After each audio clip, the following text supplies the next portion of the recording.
Hey, it's Stannis. I do finance-related videos and show my personal road to wealth. Let's dive into a fun little block of finance today, which can potentially make or break your financial goals if you're unwilling to make one: the budget. A plan for the coordination of resources and expenditures.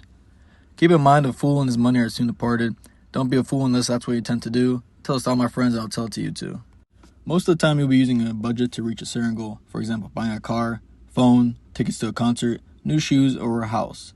Or future goals so you don't have to work the rest of your life. Since this has to do with coordination of one's own resources, it's easy to see why people either don't make a budget or only make a premature budget, therefore unknowingly ridding themselves of the possible benefits that a well-planned budget can do for the individual. Most important part of making a budget is making sure your income is greater than your expenses. This will keep you from borrowing money from other people to sustain a life that is currently unsustainable, which, if left unchecked, could possibly spiral you deeper into the gutter, leaving you with limited options that could be a detriment to your future self. The greater the gap between your monthly income and expenses will allow you to have a greater freedom with your decisions in making a budget and your day-to-day choices. When it comes to expenses, you have your bare-bone expenses that are needed for you to continue living, such as housing and food. Then you'll have your fun money, which you can use to buy all your subscriptions, clothes, going out, games, leisure activities. Some would say this is what makes your life bearable or worth living, but it could be a reason you're not seeing any personal development month after month.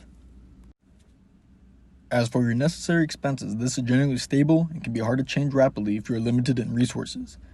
But they can still be reduced by performing actions in your lives, such as moving, changing insurance plans, diet, or time management.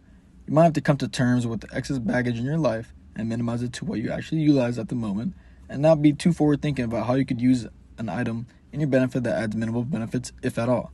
This will allow you to cherish the more important equipment you have instead of having random equipment around the house for just in-case scenarios. Fun money. This is the most cherished of all money, but is easily wasted and overused. Having money to spend on yourself and treat oneself is appreciated, but is not required for a person to keep on living and making an income. The use of extra money is often used to appear more lavish and extraordinary compared to their peers than actually spent on wealth-building assets that would eventually allow you to be the person who you want to become instead of being a facade. An abundant amount of people are focused on looking wealthier than their peers than actually having any sort of evidence to back it up. In most cases, there's no groundbreaking bonus to showing off to others because most people only care about themselves. Or maybe you're the type that lives paycheck to paycheck and spends the entirety of their income on trying to live their best life without making a plan for your future self. This can be intriguing since you'll be able to do what you want almost immediately, therefore checking that box off and continuing on the next adventure. On the other side of that, you could potentially lose all your future options if you only decide to take all the fun choices early on. Keep in mind that all life's wonders are behind a paywall, and some of the most beautiful experiences are simple. It's a given mostly everybody is going to have to work and learn marketable/useful skills early on to make any money, but by the time you become an old head, you're going to wish you had the option to stop working, or maybe pursue something you never had the time to do, something that was always pushed to the side, something that you always said you would do tomorrow, weekend after weekend until your promises became a faint memory of the past. By saving a good amount of money up front when you are young, you're able to retain that money for more options down the road to venture down different paths just for the pure enjoyment of it, and with no strings attached or expectation that it would lead you to overthinking your new journey. When it comes to disposable income, you are free to spend it as you wish, but do keep in mind all decisions carry weight with them no matter how small you think the action is. It's pretty common to know what your next day will look like, the time you eat, the jobs you do, the bathroom breaks, the daily phone intake, and at the end of the day, you're hit with the strong realization you haven't achieved anything new. These actions will end up building the character you are in the current situation you are in. Don't underestimate the power of small decisions of your life choices, because they could snowball you into a different direction that will lead you to a more fulfilling life. To bring it back to the main topic, once you write down all your monthly expenses, you can either use budgeting apps or models to show you how your spending is being allocated.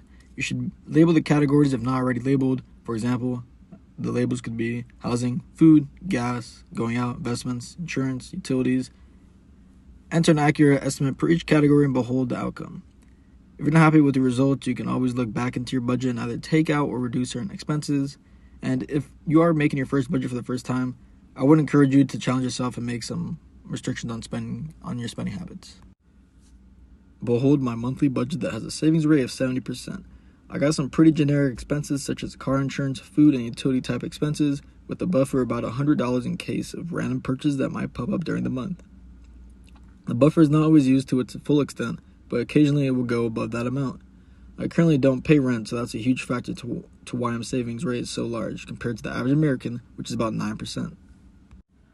What's the point of saving 7 times the normal rate? Don't you want to use your 20s to party and just have fun, especially since this is the best time to do it and tomorrow's not promised? Honestly, that's all I want to do. I want to go party every weekend with friends and travel around the world to experience life outside my own bubble. But I must make something out of myself before enjoying life's greatest gifts.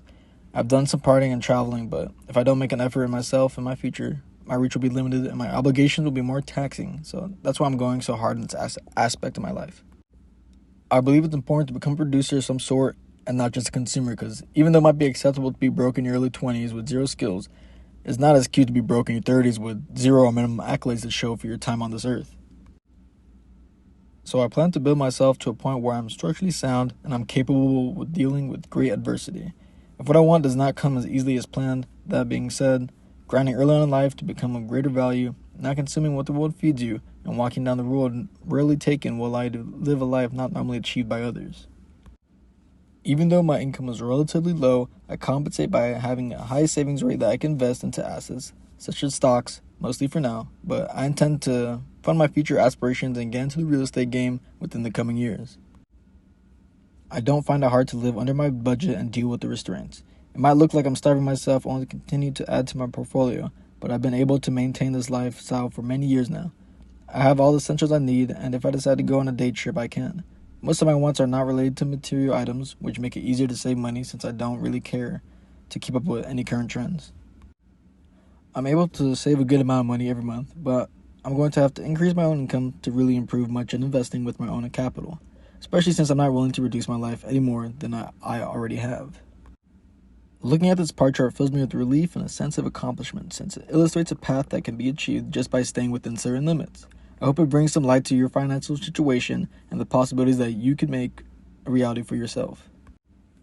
Even though budgets are overlooked and hold a negative connotation, keep in mind it is as simple or as complicated as you want it to make it. But when filled out correctly, it will help you allocate your resources efficiently, and it will allow you to visually and mentally choose a goal to focus on. If you have enjoyed this video, like it up, tell your auntie, and check out my referral codes in the description if you're interested. Get wealthy.